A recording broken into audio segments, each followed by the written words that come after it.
guys, welcome back. Foodie Friday continues here on A Cup of Joe, and it's time for the Regal Touch. That's right. We have been providing you with a host of some of the top cake artists here in TNT, and I have another one with me here this morning. Her name is Ashley Lewis. Hi. Of Ashley L Designs.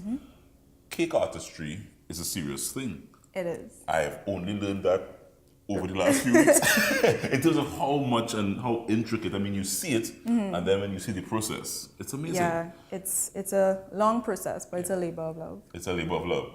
You have been in this for how long now? As a business, maybe about 3 or 4 years. Right. But I really got a passion for it while I was studying. Yeah. So while I was getting my degree in psychology, I discovered, oh wow, I can actually bake too.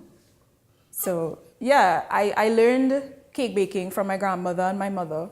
And I would always just be on the side, like handing them something or ready to lick the spoon when it was finished. Yeah. And then one vacation, I tried it myself and it actually came out really good. So I got very, very interested in teaching myself how to decorate and looking up YouTube.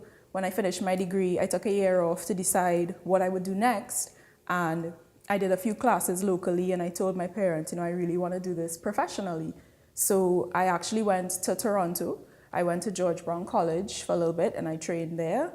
And then I went to a school called Bonnie Gordon College of Confectionery Arts, also in Toronto, and I trained specifically in cake design. And you literally took your psychology degree and put it in a drawer somewhere and said, okay, No, this is no, not no, making no. sense anymore. My passion is really here. No, you never take something that you took the time to learn and just put it away. So I find little ways to implement what I learned doing my degree In psychology. Yeah, in psychology, into doing my cake. So how to communicate with people, how to, figure out what exactly they're trying to convey to me with the feeling that they want to get from the cake that I make for them. Wow, that's psychology there. That's cool though. Okay. That's really cool. Thanks. You've been able to actually work in your both professions into one and create this magic that you're creating. You are going to show us, I think it's about the fondant this morning. Yes, so I'm going to show you how to make fondant toppers. So here we have 2 of them just as an example to, just to complement our lovely Mother's Day mini cake. Right, we're on the weekend, heading into the weekend of Mother's Day. Yes.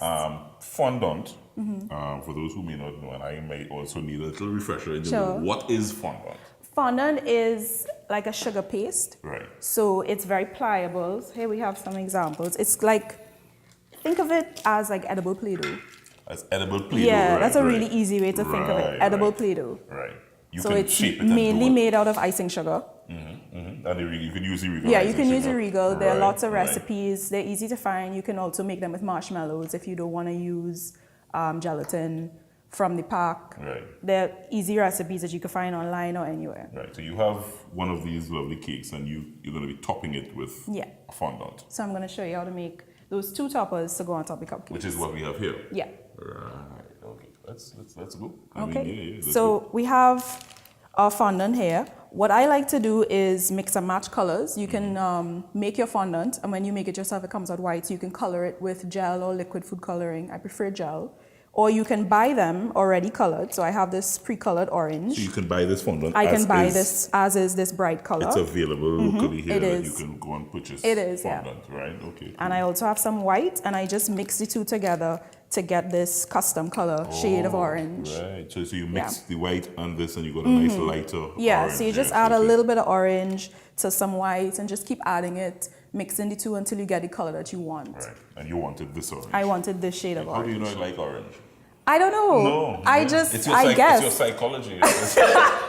Psychology, you're I'm not getting psychic. into my mind. You are walking into my mind. Yeah, okay, cool. Yeah. Okay, All so right. we also have different mediums that we can use to make decorations for our fondant. Well, with our fondant. Right. And we also have some cutters, because as you can see, there's a flowered Right. bottom piece and a circle. So we're going to use these. This is a 2-sided cutter. One is a straight round and the other side is frilly. Right. I like these because they're very versatile. They come in various sizes and it's 2 cutters in one. Cool. All right, so we're going to start off with the white. Well, when you take your fondant, you must always make sure it's left in a bag because it dries out really, really quickly. Oh, so that's why you have That's why I put it in a bag. Nice, And a good thing to do is just condition it, give it a little knead before you, before you use it, just to make sure it's not crusting or so much like anything. flour, you have to knead. Yeah, have to you knead it knead like dough, with like bread dough. Right. Right, so I'll give you a piece to use. Oh, this is my piece, yeah? That's your piece. You can roll it around in your rolling it hand just to around. make sure it's kind of smooth. And then you put it on your board. I like to use these boards. Yeah. They're actually placemats. Right. Yeah, but they're easy to cut on because of how smooth they are. It doesn't stick. It doesn't, get stuff on it. Right. And you use a small rolling pin. Right. And we're rolling. I'm following you. So We're going to roll it out flat. Flat. Yeah, so you could pick it up off the board and roll it around, just move it around in different places so you get an even thinness throughout. Right. Now you have to try to apply even pressure so it's Right. smooth. So what we'll do is be using yours for sure. Okay. So Because if mine you're would- making this for yourself at home, Right. you can use your rolling pin and just move your fondant around, smooth it out, roll it to the thinness that you want it to be. Or if you happen to have a pasta machine, like if you make pasta at home or you have a pasta attachment on your I'm just KitchenAid. saying actually, Yeah. I went for the snowman finish. Okay, I went for the that snowman. works. Yeah. That looks good. I went for the snowman finish. So I have a pasta machine here. It's a handheld pasta machine. machine, okay. And what the pasta machine does, it helps you get an even thickness throughout the entire piece of fondant. Right. So I would just roll it through the machine and turn the crank, and you turn the dial. The higher the number, the thinner the fondant will be. And I'm just going to roll it to a 2. Right. So that's how thin it would be when you roll it out to that thinness. Even thinness. Yes, Yeah. even. Right. And smooth it out, and you take one of your cutters. So we need one of the big flowers and a small round part for this other one. Just put it on your fondant and even pressure, push down and give it a little wiggle to make it come out. And it's better to move your excess fondant than to try to take the shape out because it's so flexible, it could actually get bent out of shape. Right. And then we'll cut one of these white ones. Oh, that one came out That one all came by out itself. yeah. So just move the excess fondant, roll it back up, and put it back in your bag. plastic bag because you don't want it to dry out. Should I put this back as well? Yeah. Because, Sure. Yeah. Right. All right, so you can use a palette knife or a, what are these called? Offset spatula. Right. To pick it up off your board so you don't stretch it out of shape and just rest it off to the side. And now we're going to use the orange fondant. What you want to do with your fondant is to leave it to rest for a little bit because it starts to get a little bit dried and you want it to dry out so it doesn't bend out of shape when you pick it up and try to use it, like to put it on top of the cupcake. So it's good to set it aside for a little while. Depending on the temperature in the room or even the temperature outside, it could take a few minutes, it could take a half an hour. You just have to work with the flow of the fondant. Okay. So this one is, you're just doing a little orange circle there. Yeah. Yeah. Just to give it a little pop of color in the center. Nice, yeah. All right. So we're going to roll this one out to a 2 as well. And it's important to get it even. Yeah, you really want to get an even thickness on your fondant. Yeah. Even if you're doing it by hand, just keep going until you get it even because it'll show Yeah. if you don't have it the correct size. So we're going to cut a round circle of orange. He popped out by himself too. And put that to the side. I'll get that for you. Thank you. All right, so other ways that you can make decorations with fondant is using silicone molds, or you can even use cutters. So here I have M and O for mom in alphabet cutters. Right. I have some different examples. And where are these so available? roses. These You are- can buy these in cake supply stores. Right. We have a few of them locally. Good. You can buy them on Amazon. You can buy them from a cake supply store online. Or you could just get Ashley to do them for you if you so desire. That could work too. Cool. Yeah. All right, so on this one, we actually used these molds. As you see, they're the same flower. Right. So we're going to take a small piece of orange.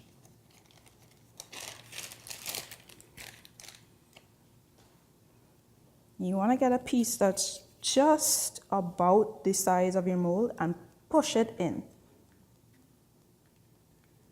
And really make sure you get it all the way in there. You can even use your rolling pin to make sure that it's inside of the mold, because it's going to take the shape of the figure that's on the inside, and that's what you want it to do.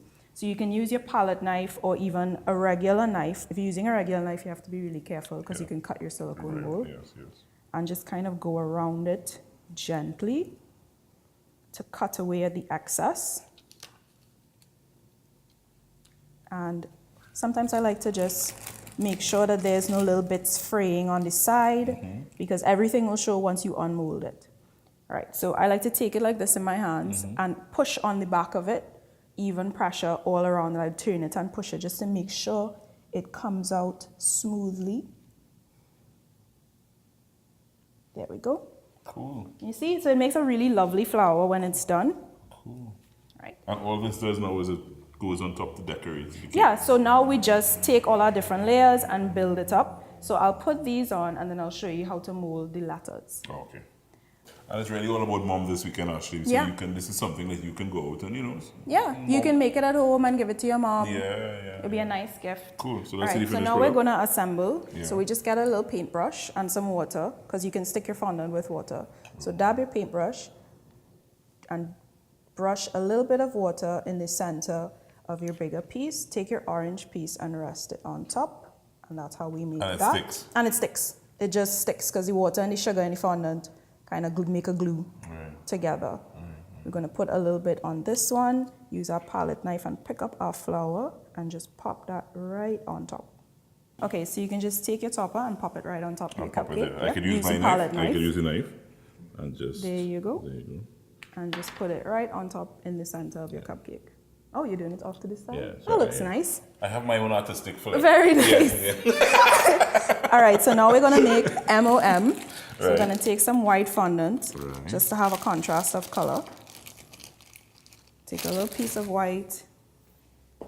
Take a small ball and measure it. Make sure the ball is just about the size of your mold. And push it in again. You can also use your rolling pin. This is really cool. Yeah, I'll just use the palette knife and cut away the excess. Make sure it's neat. And these are very flexible. So They you can, are. yeah, so you can bend it in the same yeah. way and just pop the letters out. Sometimes they stick a little bit, so I just ease it out with my hands or with a knife. Yeah, Let it rest for a little bit so it takes shape. Now we have the O. So it really is, as I said, for the amateur that, I mean, for the amateur that, Yeah. it's not intimidating for the amateur to, No. to be able to use and try and It's experiment not. at home. It's a really nice, easy way to get pretty designs on top of your cupcakes. Yeah. Sometimes the fondant can stick to your fingers. Right. In that case, you can use icing sugar on your hands or on your board, or even a little bit of cornstarch to make sure it doesn't stick. Okay. Those little tricks of the trade. Yeah. So we popped out M-O. And we're looking for one more M. One more M. So it really isn't rocket science sometimes. No. Yeah. It's just, it's tedious. Yeah, It's long, yeah. it's tedious. I think as you described it well, it's a labor of love. It is a sometimes. labor of love. I really like doing it, so I would just put music on and Aye. just go get lost in my own world. Yes. All right, so we're going to take a little bit of water, brush it across the top, because that's where we're going to stick MOM. Right. And carefully take our pieces.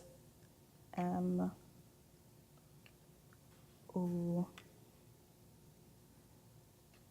M. You can adjust it with your palette knife if you find it's looking a little wonky. And that's it. And that's it. Yeah, so you can put that one on top too. Then I'll get this one on top.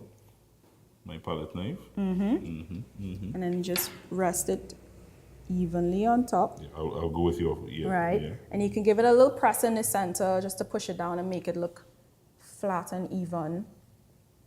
There you go. Everything is edible here. Everything is edible. Everything is edible. You wouldn't want to eat the baking paper, but there is edible baking paper too. Oh, so the paper is not edible here? Not this No.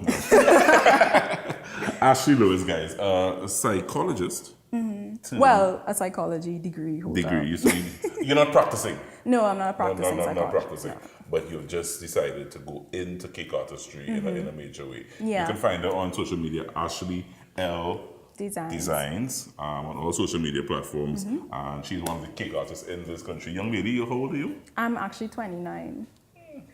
Not too young. Ashley, thank you very much for dropping by You're this welcome. morning. The Regal Touch, guys, it's Mother's Day. This is something that you can try for mom on Sunday. Yeah? Yeah.